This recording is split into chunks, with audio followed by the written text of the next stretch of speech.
যারা অবিবাহিত যুবক যুবতী আছো, এই লেকচার তোমরা যারা শুনছো, তোমাদের মধ্যে কেউ যদি জেনা করে থাকো, অবিবাহিতর কথা বলছি, তোমাদের কাঁধের মধ্যে এখন 100 বেত্রাঘাতের শাস্তি ঝুলে আছে। সূরা নূরের 1 থেকে 3 নম্বর আয়াত পড়ে দেখবে, অবিবাহিত যুবক যুবতী যদি জেনা করে তাদের শাস্তি হচ্ছে 100 বেত্রাঘাত, তাও জনসমক্ষে, এবং এক বছরের জন্য নির্বাসন। এই বিধানগুলো যদি পৃথিবীর কোনো দেশেও না থাকে, আসমানে আছে। মরার সাথে সাথেই এই বিধান কার্যকর হবে ইনশাআল্লাহ। বাঁচার মধ্যে কি একটাই উপায় আছে। এই লেকচার কানে চলে গেছে, অনতিবিলম্বে ওযু করবে, ওযু করে খালেসভাবে রাতের শেষ রাতে জায়নামাজ বিছাবে, জায়নামাজ বিছিয়ে আল্লাহর সামনে দাঁড়িয়ে 2 রাকাত নামাজ পড়বে, পড়ে নিজের পাপের কথা স্মরণ করে চোখ দিয়ে দরদর করে পানি ফেলে দিবে, আল্লাহকে সেজদায় গিয়ে বলবে, আল্লাহ আমি জেনা করেছি, আমাকে মাফ করে দাও, আমার এই পাপের কথা কেউ জানে না, তুমি জানো, মাফ করে দাও। এই মাফ নেওয়ার পরে আবার ওই যার সাথে করেছেন ওর সাথে আবার লিঙ্ক আপ করার চেষ্টা করেন না। আসো আমরা জেনা করেছিলাম, আসো বিয়ে করে নেই, এটা সলিউশন না। জেনা করেছেন, আগে তওবা করে ফিরে আসতে হবে, তারপরে পুরো জীবন ইসলামিক লাইফ লিড করতে হবে। আল্লাহ যদি দেখেন যে হ্যাঁ আপনি ঠিকঠাক তওবা করে আল্লাহর কথা চলছেন, আল্লাহ তখন আপনাকে নেককার স্ত্রী দিবে ইনশাআল্লাহ। এই এই এই একমাত্র রাস্তা যুবকদের জন্য এবং যুবতীদের জন্যও। যুবকরা না হলে পার পেয়ে যেতে পারে, কারণ একটা কথা সমাজে প্রচলিত আছে না, যে ছেলে মানুষের ইজ্জত তো সহজে যায় না, গোপন হয়ে গেছে, কেউ জানে না, আল্লাহ মাফ করে দিয়েছেন, সে হয়তো পার পেয়ে গেল। কিন্তু এই যে মেয়ে, তুমি যে 8-10টা ছেলের সাথে জেনা করেছো, তোমার ইজ্জতের কি হবে? তোমার যে সতীত্ব তুমি নষ্ট করেছো, তুমি তো বিয়ের পর কোনো ঘরে গেলে সে হাজবেন্ডও বুঝতে পারবে তুমি আর সতী সাথী নও, তখন তোমার কি হবে? বিবাহিত যারা আছে, এই যে দেবর আর ভাবি, এই যে শালি আর দুলা ভাই, মধুর সম্পর্ক না এগুলা? দাঁড়াও, এগুলো মধুর সম্পর্ক। দেখা যায় সুবহানাল্লাহ, এই যে আমার এখানে ফোন আছে না, আমাদের অফিসিয়াল পেজ আছে, অফিসিয়াল পেজে যত প্রশ্ন আসে দেখি ম্যাক্সিমাম জেনা কেন্দ্রিক, ব্যভিচার কেন্দ্রিক, পরকীয়া কেন্দ্রিক। একজন প্রশ্ন করেছে যে দোলা ভাইয়ের চরিত্র এত খারাপ ছিল, আর ওই মেয়ের বয়স তখন কম ছিল, 13 বছর বয়স। 13 বছর বয়সের মেয়ের দিকে সে চোখ দিয়েছে। যাকে বিয়ে করেছে তার সাথে তো সম্পর্ক আছেই, যাকে বিয়ে করেছে ওর সাথে তো সম্পর্ক আছেই। তারপরে আপনার শালীর সাথে সম্পর্ক, এখন শালীর সাথে তার 2 বছর ধরে সম্পর্ক করার পর সেগুলোর ভিডিও ধারণ করেছে, ধারণ করে তাকে ব্ল্যাকমেইল করছে যে যদি আমার সাথে খারাপ কাজে সে রাজি না হয় তাহলে এই ভিডিওগুলো ভাইরাল করে ফেল। এই যে অনলাইনের যুগ, এখন তো মানুষ নিশ্চিন্তে মানুষ যে একটা প্রাইভেট লাইফ লিড করবে সেটাও করতে পারে না। প্রাইভেট লাইফের সব কিছু রেকর্ডেড হয়ে যায়, হয় না? এটা একটা ফিতনা, মহা ফিতনা। এখন সে রেকর্ড করেছে, এইভাবে ব্ল্যাকমেইল করে এই শালীর সতীত্ব নষ্ট করলো, 1 বছর 2 বছর না, 3 বছর ধরে। এখন এই মেয়ে প্রশ্ন করছে পেজের মধ্যে যে এখন তার মানসিক অবস্থা এতই খারাপ, সে জিজ্ঞাসা করছে আমি যদি আত্মহত্যা করি তাহলে আমার পাপ হবে কিনা। আল্লাহ না করুক এই মেয়ে যদি কারো মেয়ে হতো তাহলে কি করতেন আপনি? আপনার কাছের কেউ হলে আপনি কি করতেন? এখানে ওই শাস্তিটা না বলে সামনে যেতে পারছি না। শোনেন, যারা বিবাহিত ব্যক্তি হওয়ার পরেও পরকীয়া করেছেন, বিবাহ করার পরেও পরকীয়ার পাপে লিপ্ত ছিলেন বা এখনো আছেন, জেনে হোক না জেনে হোক করেছেন, অথবা এটা জেনে করেছেন যেটা একটা খারাপ কাজ তারপরেও করেছেন, রাসূলুল্লাহ সাল্লাল্লাহু আলাইহি ওয়াসাল্লামের হাদিস এবং আল্লাহ পাকের কালাম অনুযায়ী তাদের শাস্তি হচ্ছে কোমর পর্যন্ত মাটিতে পুঁতে ফেলে পাথর নিক্ষেপ করে রজম করে হত্যা করা। ইসলামিক যদি কোনো রাষ্ট্র থাকতো বা এটা যদি হতো, বা এটা যদি ইমামুল মাহদির যুগ হতো বা ওমর রাদিয়াল্লাহু আনহুর যুগ হতো, তাহলে এই শাস্তির বাইরে আপনি চলতে পারতেন না, যদি এটা প্রমাণ হতো। এই শাস্তি যদি দুনিয়াতে কার্যকর নাও হয়, আপনি যদি তওবা না করে মারা যান, তাহলে কিয়ামতের মাঠে এই শাস্তি আপনি ভোগ করবেন। খুব মজা লাগছে পরকীয়া করতে। সকালে একটার সাথে, দুপুরে একটার সাথে, আজকে একজনের সাথে রাত কাটান, কালকে আরেকজনের সাথে রাত কাটান, খুব মজা পাচ্ছেন। রাত্রেবেলা মদ খান আর হোটেলে রাত কাটান, সকালবেলা আবার অফিসে যান। আমাদের শহরের এগুলা কালচার কোত্থেকে আসলো? এই শহরকে পবিত্র করবে কে এবং এই শহরের আসল রূপগুলো স্পষ্ট করবে কারা? খুব মজা পাচ্ছেন এগুলোতে। সুবহানাল্লাহ। একটা বিষয় বুঝাই, ইসলামে কেসাস আছে, কেসাস। মনে করেন আমাকে কেউ হত্যা করেছে, আপনি তাকে হত্যা করতে পারবেন। মনে করেন আপনি কাউকে হত্যা করেছেন, ঠিক আমাদের লজের মধ্যে কেউ যদি কাউকে হত্যা করে তাকে ফাঁসি দেওয়া হয় না, এরকমই কেউ যদি কাউকে হত্যা করে ইসলামের বিধান কেসাস করা, মানে হাতের বদলে হাত, চোখের বদলে চোখ, কানের বদলে কান, নাকের বদলে নাক, জানের বদলে জান, যদি প্রমাণ হয়। কিন্তু এখানেও হত্যাকারীর বাঁচার সুযোগ আছে। কিরকম? মনে করেন আপনি আমার পরিবারের কাউকে হত্যা করেছেন, আল্লাহ না করুক। এখন আপনি এসে আমাকে ক্ষমা চাচ্ছেন যে আমার ভুল হয়ে গেছে, আমি মুক্তিপণ রক্তপণ দিব, আমাকে মাফ করে দেন। এখন আমাদের পরিবারে কি আপনাকে বললো ঠিক আছে আপনাকে মাফ করে দিলাম, আপনার কেসাস করার দরকার নেই, আপনি রক্তপণ দিয়ে দেন, তাহলে আপনি বেঁচে থাকার সুযোগ পেলেন। কথা বুঝতে পারছেন? একটা হচ্ছে মুরতাদ। মনে করেন কেউ ইসলামের কিছু বিষয়কে অস্বীকার করেছে, তাকে জেলখানায় বন্দি করে রাখা হবে, সুযোগ দেওয়া হবে যে আপনি কি এগুলো জেনে শুনে বলেছেন নাকি এর উপর অটল থাকবেন না ফিরে আসবেন। সে যদি বলে না আমি তওবা করলাম, আমি এগুলো থেকে ফিরে আসলাম, ও বেঁচে থাকার অধিকার পেয়ে গেল। কিন্তু বিবাহিত ব্যক্তি যারা ব্যভিচার করেছে, বিবাহিত ছেলে বা মেয়ে ব্যভিচার করেছে, তওবা করে যদি ফিরেও আসে, রজমের শাস্তি থেকে বাঁচার কোনো সুযোগ নেই। আল্লাহর কাছে ক্ষমা চান, ইস্তেগফার করেন। জেনার ফলশ্রুতিতে সমাজে মহামারী নেমে আসে। জেনা, পরকীয়া, অশ্লীলতার কারণে সমাজে এমন সব রোগ ব্যাধির উদ্ভব হয় যেগুলো কখনো ছিল না। এই শহরটা জেনার শহর, আমাদের এই ঢাকা শহর জেনার শহর। আপনাকে এটা বোঝার জন্য আমার লেকচার না শুনে আপনি পেপার পত্রিকা ঘাটেন, অনলাইন সার্চ করেন, দেখবেন এই শহরে আনাচে কানাচে জেনা হয় এবং ওপেন জেনা হয়, মানুষ জেনাকে হালাল মনে করে। এই শহরের যুবক যুবতী যারা একে অপরের সাথে বয়ফ্রেন্ড গার্লফ্রেন্ড কালচারে লিপ্ত আছে, এটাকে তারা হালাল মনে করে, কেউ হারামও মনে করে না। কত বড় সাহস দেখায়। আর রাস্তা দিয়ে আমরা হেঁটে গেলেও বয়ফ্রেন্ড গার্লফ্রেন্ড এসে আমাদেরকে সালাম দেয়, হুজুর আমাদের জন্য একটু দোয়া করেন। তো প্রত্যেকটা পার্কে পার্কে যাবেন, এই যে আপনাদের রেস্টুরেন্টগুলোতে যাবেন, দর্শনীয় যে স্পটগুলো সেখানে যাবেন, দেধার সে জেনা হচ্ছে, জেনা আর জেনা। আমি এই যুগের কথাই বলছি। নবী সাল্লাল্লাহু আলাইহি ওয়াসাল্লাম বলছেন, আমাদের নবী বলছেন আমার উম্মতের একটা অংশ, সবাই না, আমার উম্মতের একটা অংশ অবশ্যই জেনাকে হালাল করে নেবে, অবশ্যই মদকে হালাল করে নেবে, মদ পান করবে কিন্তু মদের নাম অন্য দিবে, এবং তারা গান বাজনা বাদ্যযন্ত্র নর্তকীদেরকে হালাল মনে করে নিবে। নবী সাল্লাল্লাহু আলাইহি ওয়াসাল্লাম বলেছেন যখন সমাজে এরকম পাপ বাড়ে তখন সমাজে এমন সব রোগ ব্যাধি আসে যা আগে কখনো ছিল না। এবং এদের ব্যাপারে নবীজি বলেছেন একদিন সকালবেলা আল্লাহ পাক এদেরকে বানর এবং শুয়োর বানিয়ে দিবেন। কিয়ামতের আগে এই ঘটনাও ঘটবে, বিকৃত হবে, ভূমিধস, ভূমিকম্প, ভূমিধস এবং আকৃতির বিকৃতি, এগুলো আযাব আসবে আল্লাহর কাছে, আল্লাহর পক্ষ থেকে, এই জেনা, এই ব্যভিচার, এই পরকীয়া, নোংরামি, অশ্লীলতার কারণে। ঘরে ঘরে এগুলা বয়ফ্রেন্ড গার্লফ্রেন্ড কালচার, কেউ মনে করে না যে এগুলো হারাম, কেউ মনে করে না যে আমার এই যে সহপাঠী আমার গায়রে মাহরাম। গায়রে মাহরাম, এই গায়রে মাহরাম শব্দটাই নাই। কাজিন, চাচাতো বোন, মামাতো বোন, খালাতো বোন, এই যে কাজিন, এরা জেনা করছে। কি দেখা বাকি রেখেছে এই যুগে আমরা? এই যুগে আমরা দেখছি যে নিজের মেয়ের সাথে পিতার শারীরিক সম্পর্ক। পেপার পত্রিকা পড়েন, একটু অনলাইন ঘাটেন, দেখেন কোন যুগে আছেন আপনি। সমাজের ন্যায় অন্যায় হক বাতিলের মানদণ্ডই উল্টে যাবে। মানুষ ন্যায়কে অন্যায় মনে করবে, অন্যায়গুলোকে ন্যায় মনে করে নিবে। কোনো মানদণ্ড নাই, কোনো মানদণ্ড নেই। আমাদের শহরের এই অবস্থা, শান্তিতে কিভাবে ঘুমাবেন আপনি? নিশ্চিন্তে থাকবেন কিভাবে? কখন যে আল্লাহর গজব চলে আসে। কোরআনে একটা আয়াত আছে, যখন আল্লাহ পাকের গজব আসবে তখন শুধু জালেমদের উপর খাস করে আসবে না।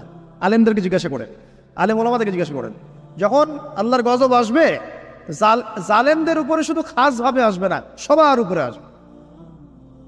আমি খুব ভালো মানুষ, ওয়াজ করছি, নসিহত করছি, পার পেয়ে যাবো এমন ভাবার সুযোগই নাই। আপনাকে আপনার সাধ্য মতো অন্যায়ের প্রতিবাদ করার চেষ্টা করতে হবে। লাতা'মুরুন্না বিল মা'রুফ, নবীজি বলছেন অবশ্যই তোমরা সৎ কাজের আদেশ করো। ওয়ালা তানহাউন্না আনিল মুনকার, অবশ্যই অসৎ কাজে নিষেধ করো। আও লা ইউশিকান্নাল্লাহু আন ইয়াবআসা আলাইকুম ইকাবাম মিন, অন্যথায় আমি আশঙ্কা করি তোমাদের উপর আল্লাহর পক্ষ থেকে বিশাল গজব আসবে। সুম্মা তাদউনাহু, এরপর তোমরা সবাই আল্লাহর কাছে দোয়া করবে, আল্লাহ গজব সরিয়ে দাও, সরিয়ে দাও। লা ইউস্তাজাবু দুআকুম, তোমাদের দোয়া কবুল করা হবে না। নবী সাল্লাল্লাহু আলাইহি ওয়াসাল্লাম বলেছেন মান রাআ মিনকুম মুনকারান, তোমাদের মধ্যে যে কেউ হুয়েভার হি ইজ, যে কেউ যদি কোনো মুনকার, নোংরা গর্হিত কোনো কাজ দেখে, তাহলে যেন ফাল ইউগাইয়ির বিয়াদিহি, তার সামর্থ্য থাকলে হাত দিয়ে যেন ঠেকায়। সামর্থ্য থাকলে হাত দিয়ে যেন ঠেকে, যাদেরকে আল্লাহ পাক হাত দিয়ে ঠেকানোর ক্ষমতা দিয়েছেন তাদেরকে আল্লাহ পাক জিজ্ঞাসাবাদ করবেন, কেন ঠেকালে না তুমি? জেনার লাইসেন্স দিলে কেন? মদের লাইসেন্স দিচ্ছে কেন? ঠেকালে না কেন তুমি? অন্যায় কাজকে ঠেকালে না কেন?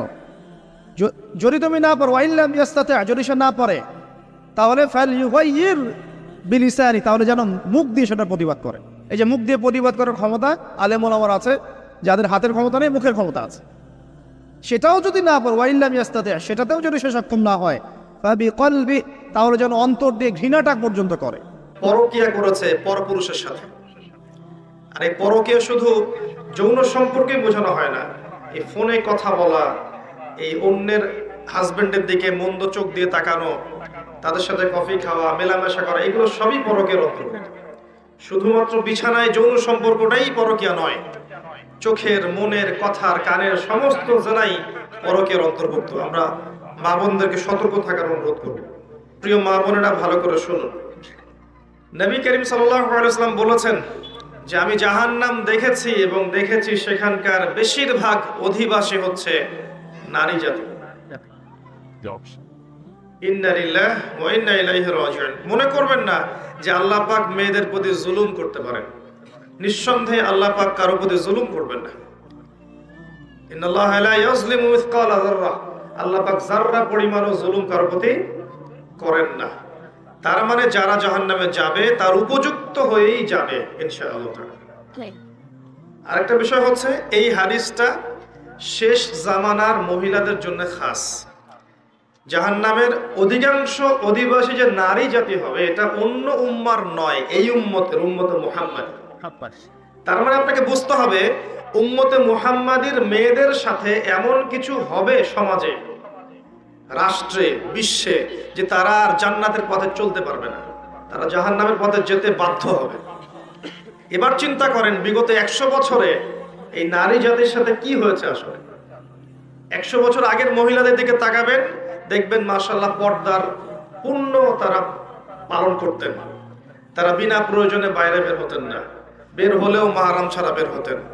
তারা স্মার্টফোন এত বেশি চালাতেন না, ইউটিউবে সময় দিতেন না, সিরিয়াল দেখতেন না, এত বেশি গীবত করতেন না, এত বেশি তহমত করতেন না, এত বেশি পতিতালয় ছিল না, এত বেহায়াপনা ছিল না।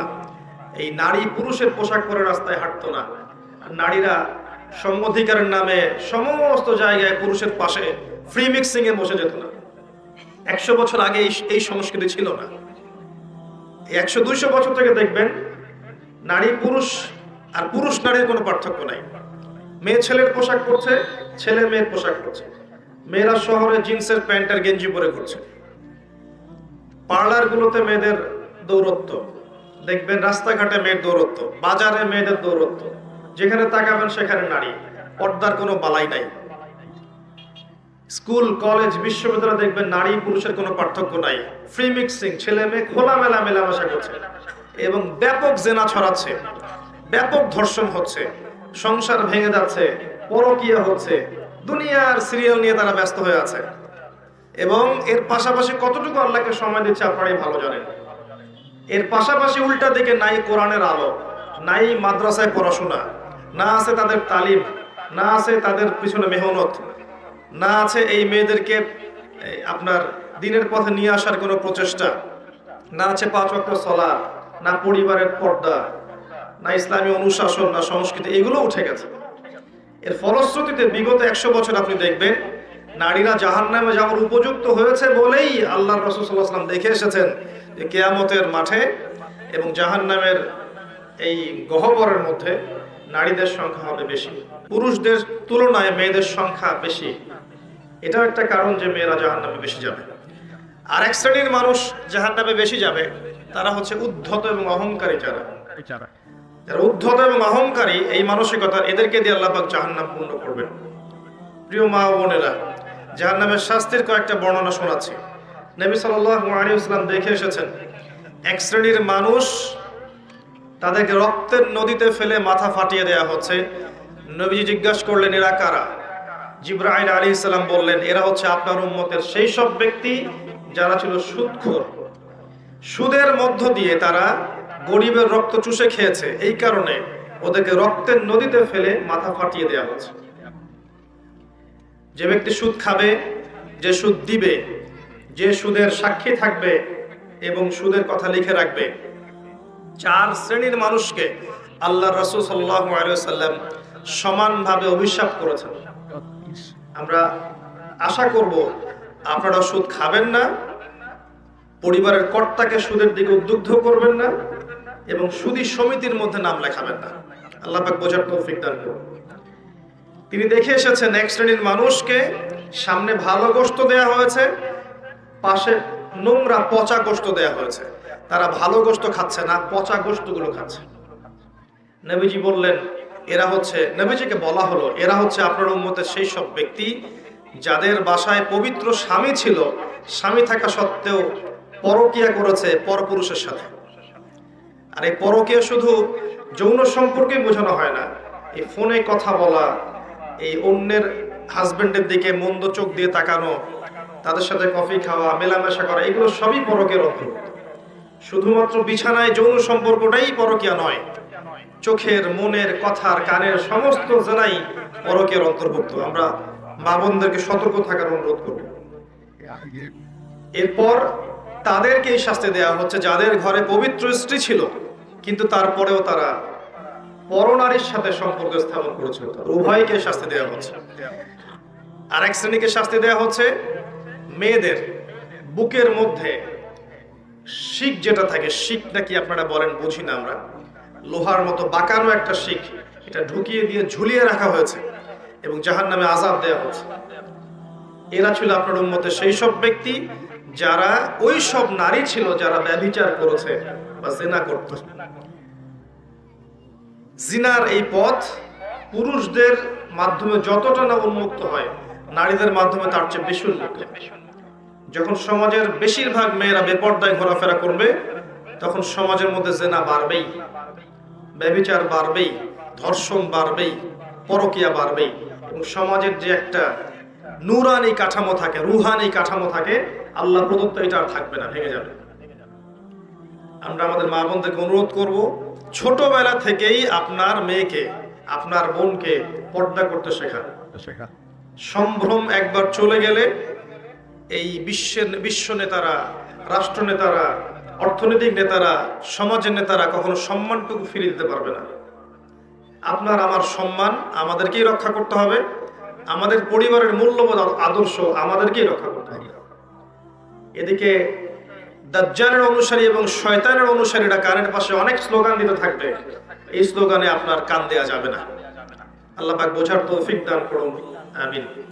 আর অনেক শাস্তি তিনি দেখে এসেছেন যে ব্যভিচারীদেরকে এমন চুলার মধ্যে রাখা হয়েছে যার নিচের দিকটা প্রশস্ত, সামনের দিকটা সরু, নিচ থেকে আগুন জ্বলছে, উপর থেকে দাউ দাউ করে, আর মানুষগুলো নগ্ন অবস্থায় নিচ থেকে উপরে চলে আসছে। যে এতিমের মাল যারা ভক্ষণ করছে, ওদের শাস্তি দেখেছেন যে তারা বড় বড় আগুনের এক একটা দলা এগুলো নিয়ে গিলছে, পেটের ভিতরে চলে যাচ্ছে, পিছনের পথ দিয়ে বের হয়ে যাচ্ছে। যারা সালাত আদায় করতো না, তাদের শাস্তি তিনি দেখে এসেছেন যে তারা শুয়ে আছে এবং মাথার উপরে 2 জন ফেরেশতা দাঁড়িয়ে আছে, তাদের হাতে বড় পাথর আছে, এই পাথর দিয়ে তারা মাথা ফাটিয়ে দিচ্ছেন, মাথাটা চূর্ণ বিচূর্ণ হয়ে যাচ্ছে এবং সেই পাথরটা ছিটকে অনেক দূরে চলে যাচ্ছে। এরপর সেই পাথর তারা আবার আনতে যাচ্ছেন, এই ফাঁকে এই মাথাটা আবার আগের জায়গায় চলে আসছে, আবার পাথরে নিয়ে আবারও মাথার উপরে আঘাত করে মাথাটাকে চূর্ণ বিচূর্ণ করা হচ্ছে। কাদের শাস্তি? যারা ফরজ নামাজ পড়তো না, ঘুমিয়ে থাকতো।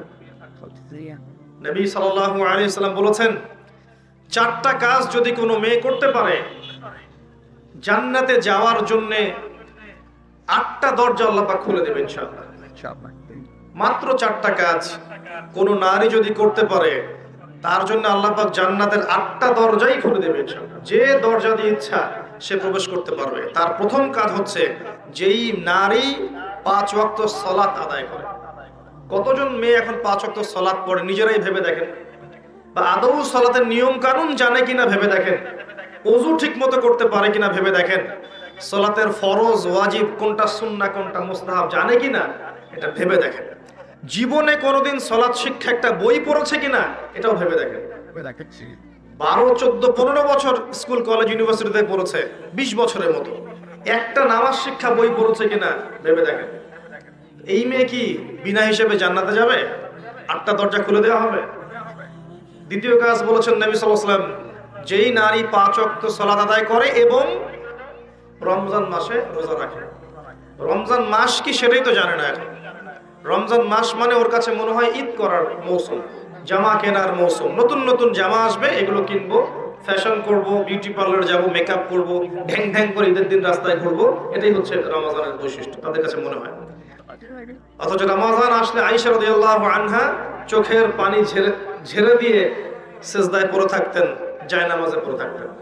এমনকি নবী সাল্লাল্লাহু আলাইহি ওয়াসাল্লামের সঙ্গ দেখা যেত কোনো কোনো ক্ষেত্রে পাওয়া সম্ভব হতো না। আমাদের নবীজি তখন আল্লাহর ধ্যানে এবং ইবাদতে বেশি ব্যস্ত থাকতেন।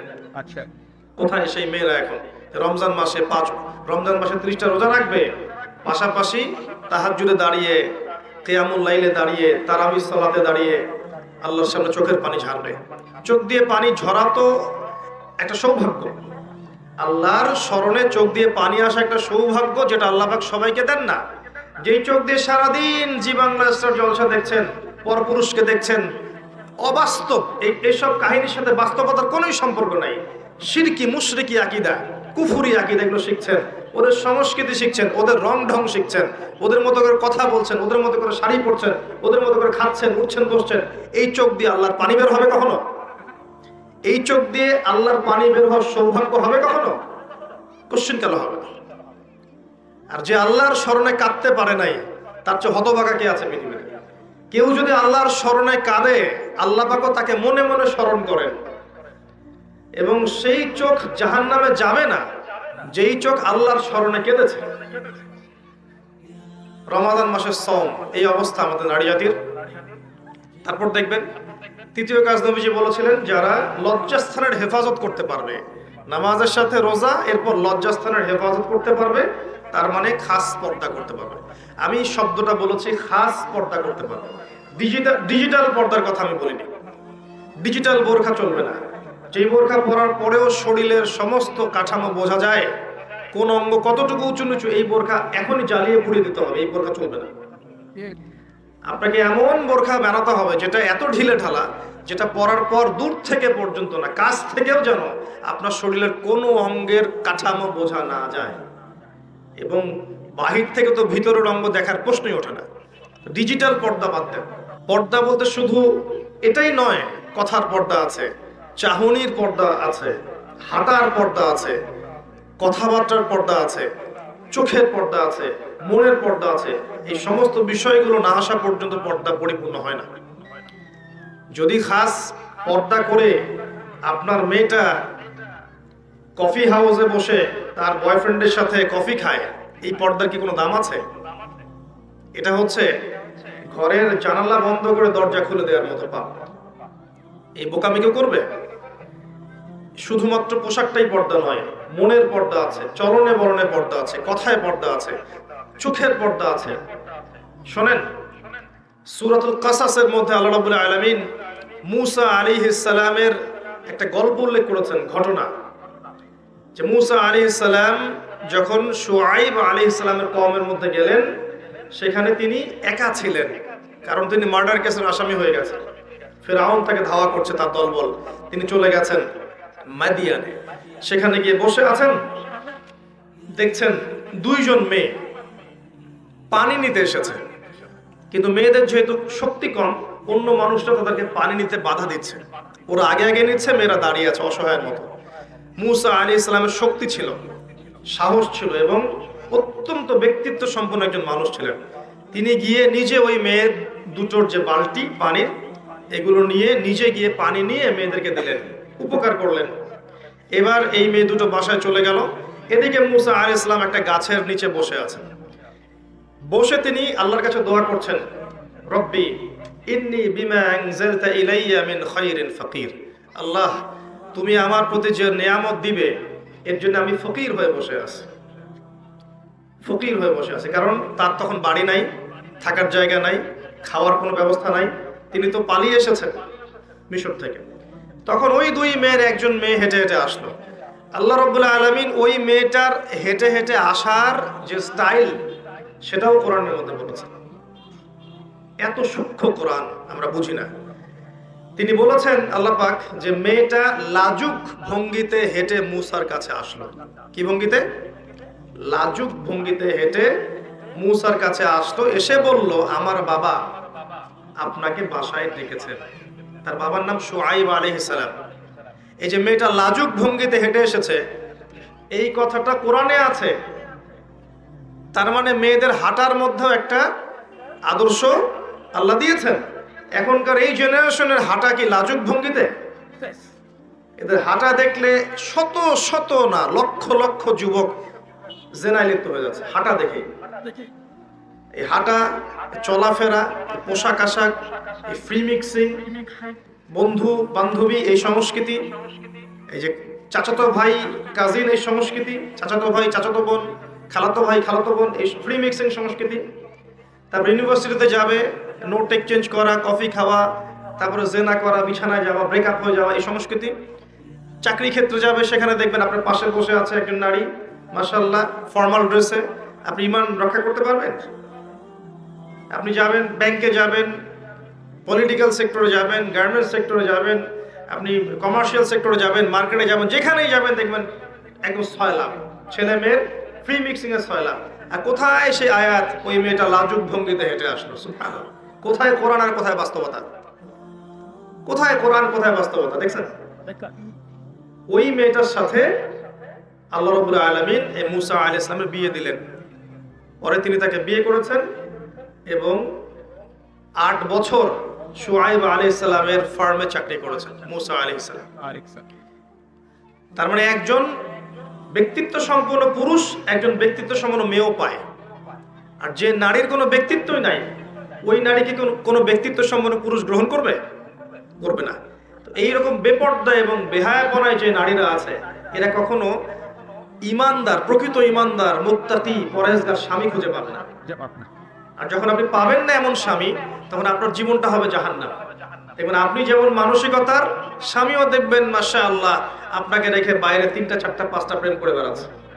আর কিফাউন কিরাম, আল্লাহ পাক যেটা বলেছেন, মানে ইকুয়ালি ডিলড হবে। আপনি যেমন হবেন আপনার স্বামী তেমনই হবে, আপনি যেমন হবেন আপনার স্ত্রীও তেমনই হবে। বিয়ের সময়, বিয়ের পরে চেঞ্জ হতে পারে। হয়তো 2 জন হেদায়েতের উপর ছিল, বিয়ের পরে একজন পথভ্রষ্ট হয়ে গেছে, হতে পারে। বা 2 জন পথভ্রষ্ট ছিল, বিয়ের পরে হেদায়েতের উপর আসছে, হতে পারে। কিন্তু একজন ব্যভিচারী পুরুষ ব্যভিচারী নারীর জন্য, আর মুত্তাকি পুরুষ মুত্তাকি নারীর জন্য। এটাই হচ্ছে আল্লাহ পাকের হিসাব। তো আমি জাহান্নাম বলতে গিয়ে এত দূর পর্যন্ত এসেছি।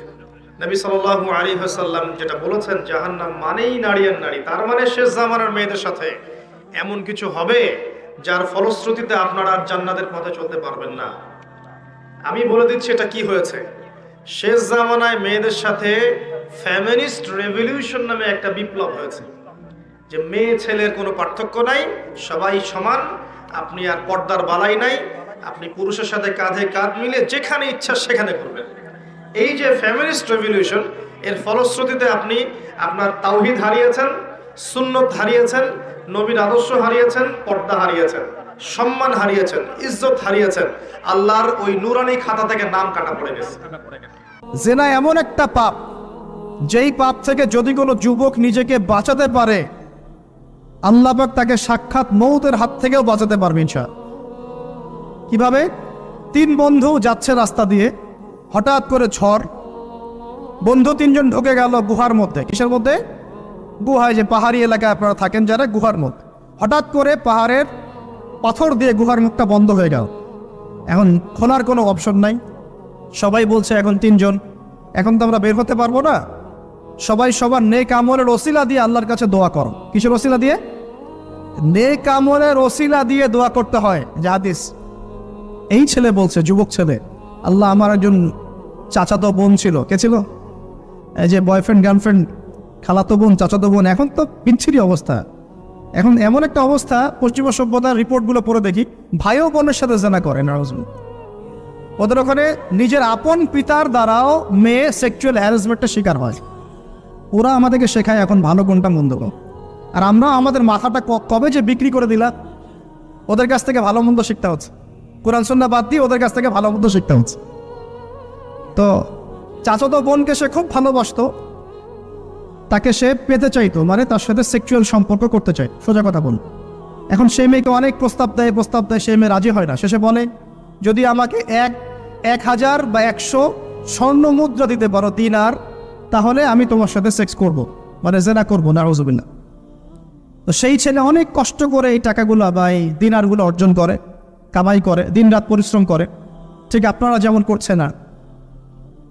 তো এরপর সে তার স্বর্ণ মুদ্রা দেয়, দিয়ে বলে যে এখন আমাকে আমার কাজ করতে দাও। তখন সেই মেয়ে রাজি হয়। ঠিক যে মুহূর্তে তারা সেক্সুয়াল সম্পর্কটা করবে, ঠিক ওই মুহূর্তেই এই মেয়ে বলে ওঠে, হে আল্লাহর বান্দা, আল্লাহকে ভয় করো। আমি সারা জীবন আমার সতীত্বকে ধরে রেখেছি, কাউকে দেইনি, আমি কারোর সাথে এরকম অন্যায় করি নাই, আমি খারাপ মেয়ে নই, তুমি আমার ইজ্জতটা নষ্ট করো না। কে বলছে কথা? মেয়ে। ওই অবস্থা থেকে কি একটা ছেলের উঠে আসা সম্ভব? এটা কি এতটাই সহজ? এটা কিন্তু সহজ না। সত্যি কথা বলতে এই বিষয়টা কিন্তু এতটাও সহজ না। যারা অবিবাহিত তারা হয়তো বুঝতে পারবে না, বিবাহিতরা বুঝতে পারছে। তো ওই অবস্থা থেকে সেই টাকাগুলো না নিয়ে সেই স্বর্ণমুদ্রা মেয়েকে দিয়ে ওখান থেকে সেই ছেলে উঠে আসে আল্লাহর ভয়ে। সে এখন গুহার মধ্যে আটকা পড়েছে, আল্লাহকে বলছে, আল্লাহ ওই দিন ওই কাজ যদি তোমার সন্তুষ্টির জন্য করে থাকি, আজকে আমাকে মৃত্যুর হাত থেকে বাঁচাও। সমস্ত পাথর তপ করে সরে গেল বন থেকে। এটা কিন্তু কোনো গাল গল্প নয়, এটা বনু ইসরায়েলের ঘটনা, সত্য ঘটনা। এই হাদিস থেকে আমি আপনাকে দলিল দিচ্ছি যে যদি জেনার মতো পাপ থেকে আমি সরে আসতে পারি, সাক্ষাৎ মৌত থেকে আল্লাহ বাঁচাতে পারে। প্রিয় ভাই, সেই যুবক আরো সে ছায়া ছায়া পাবে যে তার যৌবনকালটাকে আল্লাহর পথে কাটিয়েছে, এবং যাকে কোনো সুন্দরী মেয়ে জেনার জন্য আহ্বান করে, সে বলে আমি আল্লাহকে ভয় করে। আমরা তওবা করি, আমরা কোনো প্রকার জেনার পাবে যাব না ইনশাআল্লাহ। যদি হারাম কোনো সম্পর্ক থেকে থাকে, আজকেই এই নাম্বার ডিলিট করে ফেলতে হবে। আল্লাহ পাক তৌফিক দান করুন। ডিলিট করার আগে আবার ফোন করে বলেন না যে আজকে থেকে আর কথা বলবো না, তাহলে এই কথা আর কোনোদিন শেষ হবে না। একবারই বন্ধ, ডিসকানেক্টেড। কার জন্যে? আল্লাহর জন্যে। এবং এটা করার পরে আল্লাহকে বলতে হবে, আল্লাহ শুধু তোমার ভয়ে এবং তোমার সন্তুষ্টি পাওয়ার জন্যে আমি জেনা থেকে বেরিয়ে আসলাম। আল্লাহ তুমি আমাকে হেদায়েত দাও, ইমান দাও, আমল দাও, এবং তোমার রাস্তায় আমাকে বেহিসাব রিজিক দাও। এবং নেককার কুমারী, নেককার প্রেমময়ী, তাকওয়াবাদ, মুত্তাকি একজন স্ত্রী আল্লাহ তুমি আমাকে দান করো। ইনশাআল্লাহ আল্লাহ পাক আপনাকে দান করো। আল্লাহ পাক দান। আল্লাহ পাকের জমিন প্রশস্ত, আল্লাহর হাত প্রশস্ত। আল্লাহর হাতকে সংকীর্ণ মনে করবেন না, আল্লাহর জমিনকে সংকীর্ণ মনে করবেন না। আল্লাহ পাক যাকে ইচ্ছা বেহিসাব রিজিক দিতে পারে ইনশাআল্লাহ। আল্লাহ পাক আমাদের সবাইকে বেহিসাব রিজিক দান করুন বলি আমিন। নবী সাল্লাল্লাহু আলাইহি ওয়াসাল্লাম বলেছেন, কিয়ামতের মাঠে আল্লাহ পাক 7 শ্রেণীর মানুষকে এই আরশের ছায়ায় ছায়া দিবেন। কত শ্রেণী? যুবক ভাইরা হাদিসটা খুব ভালো করে শোনেন, কারণ এখানে সবগুলো হওয়ার মতো সম্ভাবনা আপনার আছে। 7টা শ্রেণীর অন্তর্ভুক্ত হওয়ার সম্ভাবনাই যুবকদের আছে, সবার নাই। 1 নম্বর হচ্ছে ন্যায়পরায়ণ শাসক। সুযোগ আছে তো? শাসন ক্ষমতা খারাপ কিছু না, কিন্তু শাসন ক্ষমতা পেয়ে যদি মানুষ ন্যায় বিচার করে ভালো, যদি জুলুম করে তাহলে আল্লাহর সামনে জবাবদিহি করতে হবে। That's all. 2 নম্বর সেই ব্যক্তি যার অন্তর মসজিদের সাথে ঝুলন্ত থাকে। কার সাথে? মোবাইলের সাথে না। কার সাথে? এখন অন্তর কার সাথে ঝুলন্ত থাকে? মোবাইলের সাথে। মসজিদের সাথে অন্তর ঝুলন্ত মানে কি? এটা কি সত্যি সত্যি কলিজে ঝুলা আছে না রূপকথা? মানুষ তো রূপক অর্থ বুঝতে পারে না। মানে আপনি নামাজের জন্য, জামাতে নামাজ পড়ার জন্য উদ্গ্রীব হয়ে থাকেন, এটা হলো মসজিদের সাথে ঝুলন্ত হৃদয়। এরপর সেই ব্যক্তি, সেই যুবক যে তার যৌবনকালটা আল্লাহ পাকের ইবাদতে কাটিয়ে দিয়েছে। সুযোগ আছে না? আছে কি নাই? যুবকদের সুযোগ আছে কি নাই? 4 নাম্বার সেই ব্যক্তি বা সেই 2 ব্যক্তি যারা একে অপরকে আল্লাহর জন্য মহব্বত করে। বয়ফ্রেন্ড গার্লফ্রেন্ড ট্রেডিশন বলা হচ্ছে না, বয়ফ্রেন্ড গার্লফ্রেন্ডের হারাম জেনার ভালোবাসা বলা হচ্ছে না। কি বলা হচ্ছে? দিনের জন্যে, আল্লাহর জন্যে দুজন পরস্পরকে ভালোবাসে, আল্লাহর জন্যেই বিচ্ছেদ ঘটে। 5 নাম্বার সেই ব্যক্তি যাকে, যুবক ভাই শোনেন ভালো করে, সেই ব্যক্তি যাকে কোনো সুন্দরী নারী জেনার জন্যে ডাকে। সুন্দরী উচ্চ বংশের কোনো মেয়ে নিজেই জেনা করার জন্য ডাকে, কিন্তু যুবক বলে আমি আল্লাহকে ভয় করি, ইন্নী আখাফুল্লাহ, আমি আল্লাহকে ভয় করি। এরকম যুবক আছে এখনো বাকি সমাজে? এখন তো ইচ্ছা করেই মানুষ জেনা কর। এখন তো জেনা এত সহজ, মানুষ 1000, 1500, 2000 টাকা দিয়ে জেনা করতে পারে। এই সমাজে জেনা সহজ, বিয়ে হয়েছে কঠিন। আর কে? আর সেই ব্যক্তি যে এত গোপনে দান করে, যার বাহাত জানে না ডান হাত কি দান করেছে, যার বাহাত জানে না ডান হাত কি দান করেছে। আমাদের মতো নয় যে 10,000 টাকা দান করলে সবাইকে না জানানো পর্যন্ত ঘুম হচ্ছে না, এমন নয়। দান এমন গোপনে করে যে তার বাহাত জানে না ডান হাত কি দান করছে। আল্লাহ পাক আমাদের সবাইকে গোপনে দান করার তৌফিক দেখ। এর মানে এই না যে প্রকাশ্যে দান করা যায় না, প্রকাশ্যেও দান করা যায়। অন্যকে উৎসাহিত করার জন্যে প্রকাশ্যেও দান করা যায়, কিন্তু গোপন দান আল্লাহর কাছে অনেক বেশি পছন্দের। আর 7 নম্বর সেই ব্যক্তি যে নীরবে নিভৃতে গোপনে আল্লাহর কথা স্মরণ করে কাঁদে এবং তার চোখ দিয়ে অশ্রু প্রবাহিত হয়। এই 7 শ্রেণীর মানুষকে আল্লাহ পাক কিয়ামতের মাঠে আরশের ছায়া দিবে ইনশাআল্লাহ। আমরা কি পেতে চাই? আল্লাহ পাক এই আরশ সবার আগে সৃষ্টি করেছেন। তারপর কি সৃষ্টি করেছেন? কলম। কে? কলম। কলম সৃষ্টি করে আল্লাহ পাক বলেছেন উকতুব, লিখো। কলম বলছে মাযা আকতুব, আমি কি লিখবো? আল্লাহ বলছেন কিয়ামত পর্যন্ত যা হবে সব লিখো। লাউহে মাহফুজে কলম লেখা শুরু করেছে, কিয়ামত পর্যন্ত যা হবে সব লেখা হয়ে গেছে অলরেডি। অতএব রিজিক নিয়ে আপনার টেনশন করার কোনো দরকার নাই, যা লেখা হয়েছে পাবেন ইনশাআল্লাহ। যদি হালাল পথে চান হালাল পথে পাবেন, হারাম পথে চাইলে হারাম পথে পাবেন। আপনি যা তাকদিরে আছে এর বাইরে আপনি কিছু পাবেন যতই চেষ্টা করেন। আল্লাহ পাক আমাদের সবাইকে তাকদির নিয়ে সন্তুষ্ট থাকার তৌফিক দান করুন।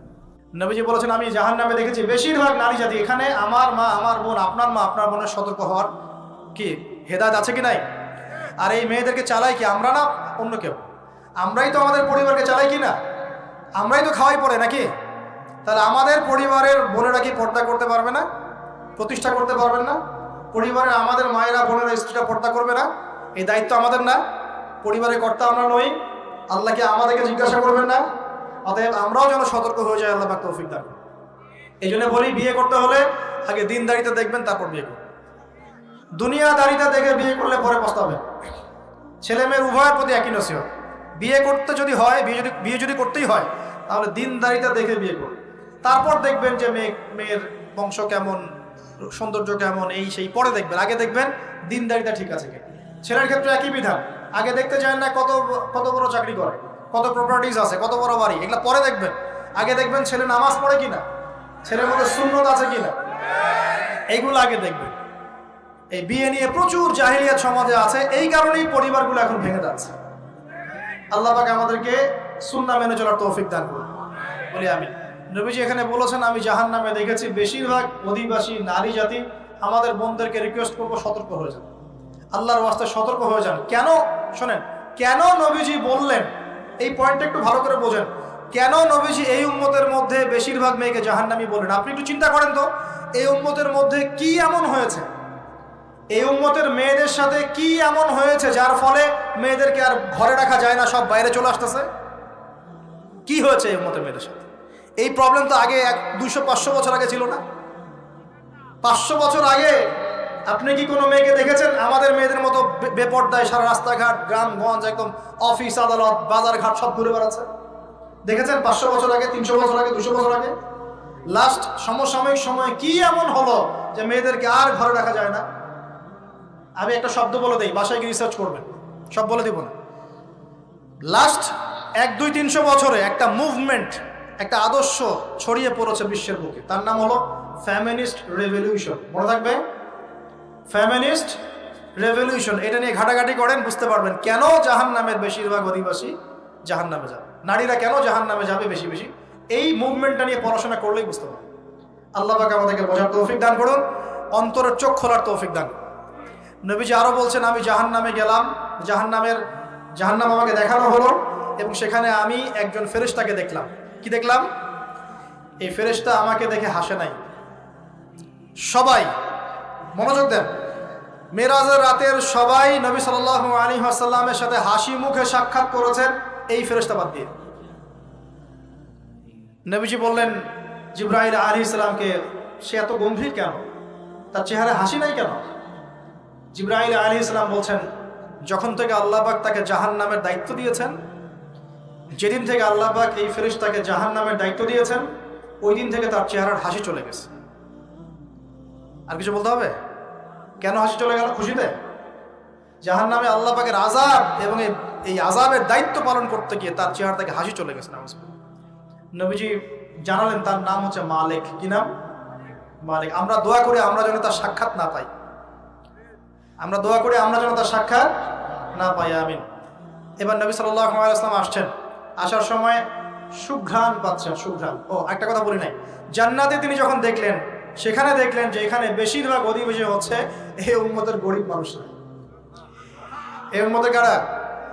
গরিব মানুষ, টাকা পয়সা কম, এত হিসাব কিতাব নাই, পাঁচ ওয়াক্ত নামাজ পড়ে, রোজা রাখে, সাধ্যমতো দান সদকা করে, সত্য কথা বলে, জান্নাতে চলে যাবে সব। গরিবদের 500 বছর আগে, কত বছর আগে? তার মানে এই উম্মতের যদি কেউ গরিব হয়ে থাকি আমরা, কষ্টের কিছু আছে? ইনশাল্লাহ কষ্টের কিছু নাই। তারপর নবীজি আসছেন, তিনি বলছেন যে আমি একটা মিষ্টি জান্নাতি সুঘ্রাণ পেলাম। আমি জিজ্ঞাসা করলাম এটা কোত্থেকে আসছে? তখন জিবরাইল আলাইহিস সালাম বললেন এই ঘ্রাণ আসছে ফেরাউনের মেয়ের চুল আঁচড়ে দিত একজন দাসী। হঠাৎ একদিন চিরুনি পড়ে গেল হাত থেকে, সে বিসমিল্লাহ বলে চিরুনি উঠিয়েছে, আর দাসী শুনে নিয়েছে বিসমিল্লাহ মানে? বিসমিল্লাহ মানে কি? আল্লাহর নামে মানে কি? তোমার কি ফেরাউন আমার বাবা ছাড়া আরো কোনো ইলাহ আছে নাকি? তখন সেই মহিলা বলেছিল হ্যাঁ, আমি এক আল্লাহর ইবাদত করি, ফেরাউনেরও রব হচ্ছে আমার আল্লাহ। এই অপরাধে তাকে ফেরাউন বড় আগুনের কুণ্ডলি খুঁড়ে তাকে ওখানে নামিয়ে দিয়েছিল, এবং তার 3টা কি 4টা বাচ্চা ছিল, এই সব বাচ্চাগুলোকে তার চোখের সামনে পুড়িয়ে মেরেছে। শেষে একটা বাচ্চা ছিল, কোলের বাচ্চা, এই বাচ্চাকে নিয়ে সে লাফ দিবে, তাকে বাধ্য করা হচ্ছে, সে তো নিজে মরতে রাজি, কিন্তু বাচ্চাটা মায়া লাগবে না, সে বাচ্চাকে নিয়ে লাফ দিতে চাচ্ছে না।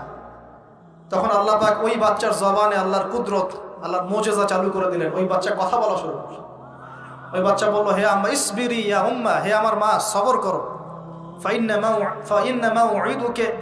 মাউইদুনাল জান্নাহ, আমাদের জন্য আল্লাহ পাক জান্নাত রেখেছেন।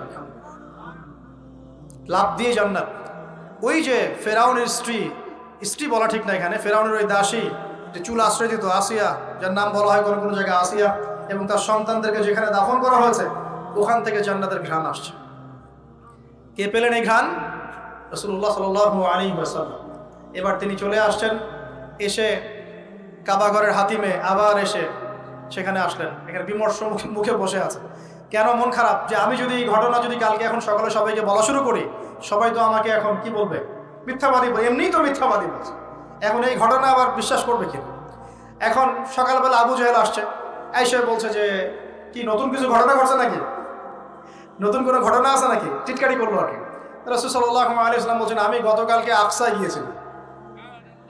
এখন আবু জাহেল বলছে ও আচ্ছা চমৎকার, আকসায় গিয়েছিলে, তাই নাকি, আর কি করেছো? তো যে আমি এই ঘটনা ঘটেছে আমার সাথে।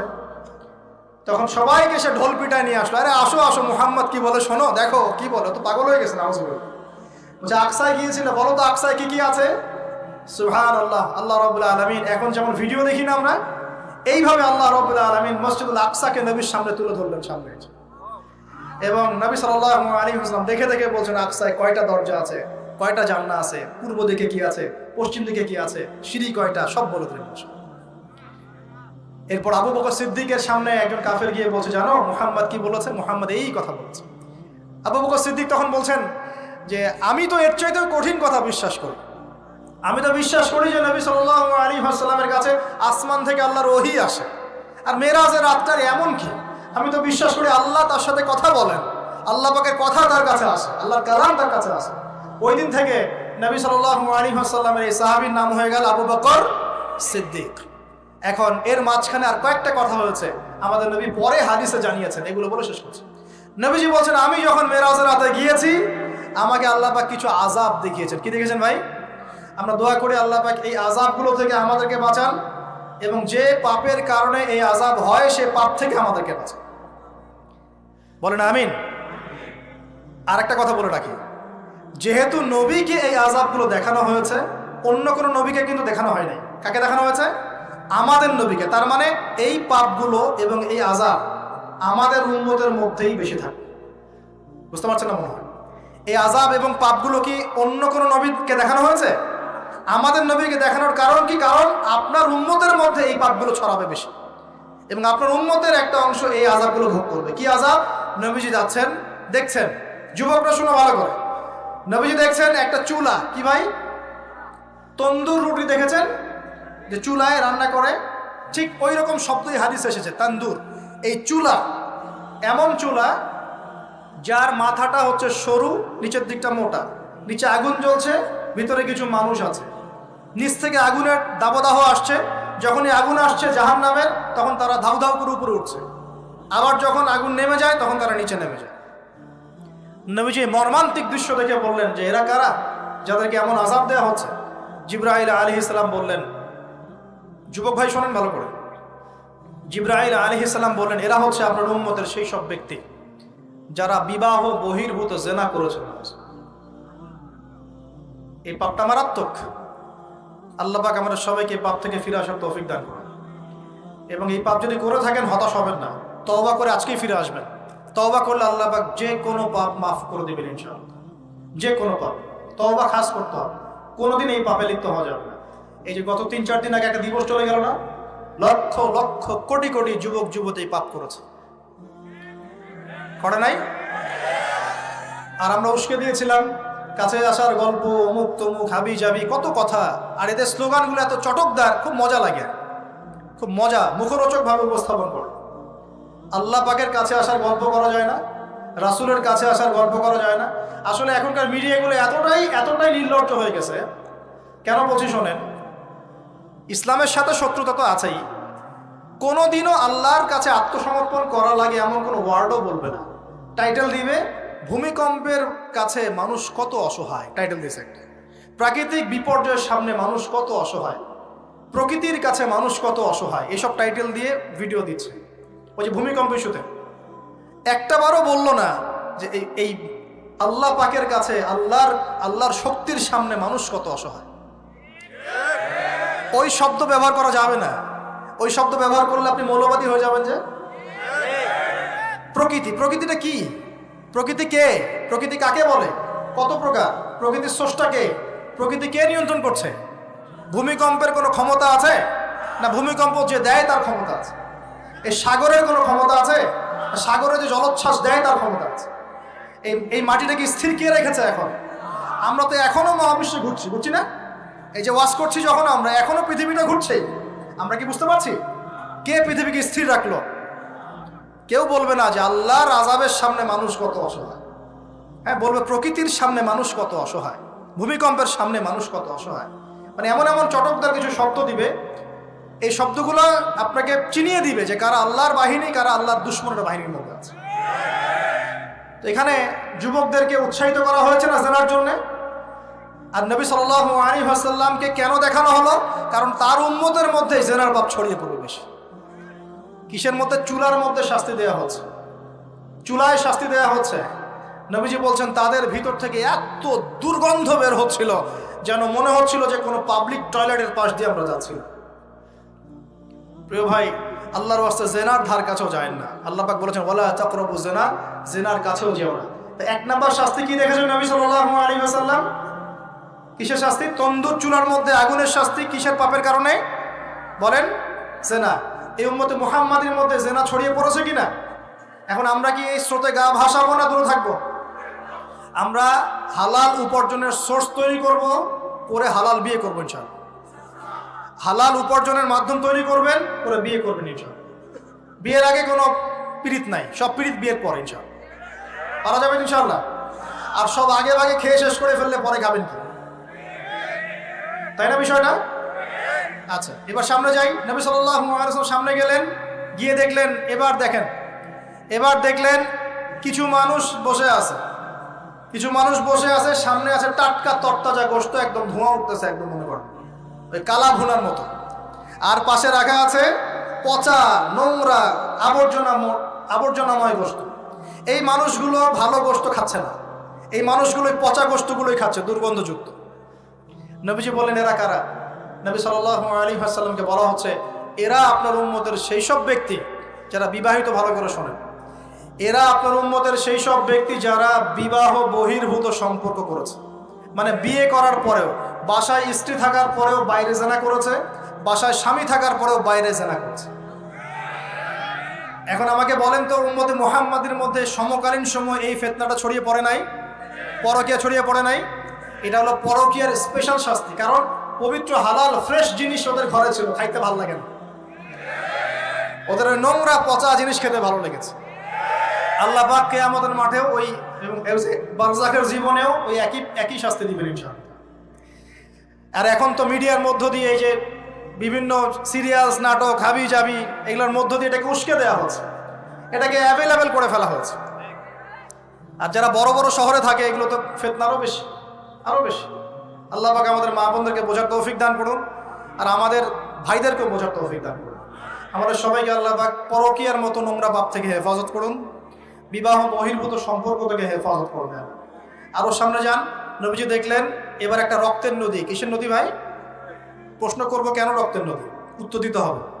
ওই রক্তের নদীতে আল্লাহ পাক কিছু মানুষকে রেখেছেন, ফেরেশতারা পাথর দিয়ে তাদের মাথা ফাটিয়ে দিচ্ছে, পাথর ছিটকে অন্য জায়গায় চলে যাচ্ছে, পাথর নিয়ে আসার মুহূর্তের মধ্যেই মাথা আবার জোরে লেগে যাচ্ছে, আবার পাথর দিয়ে মাথা ফাটিয়ে দেওয়া হচ্ছে, আবার পাথর ছিটকে চলে যাচ্ছে। নবীজি জিজ্ঞাসা করলেন এরা কারা যাদেরকে শাস্তি দেওয়া হচ্ছে? নবী সাল্লাল্লাহু আলাইহি ওয়াসাল্লামকে জিবরাইল আলাইহিস সালাম বললেন এরা আপনার উম্মতের সেই সব ব্যক্তি যারা সুদখোর ছিল। কি ছিল? এখন বলেন রক্তের নদী কেন? বলেন, উত্তর দেন দেখি, কে বলতে পারবেন? বিসমিল্লাহ।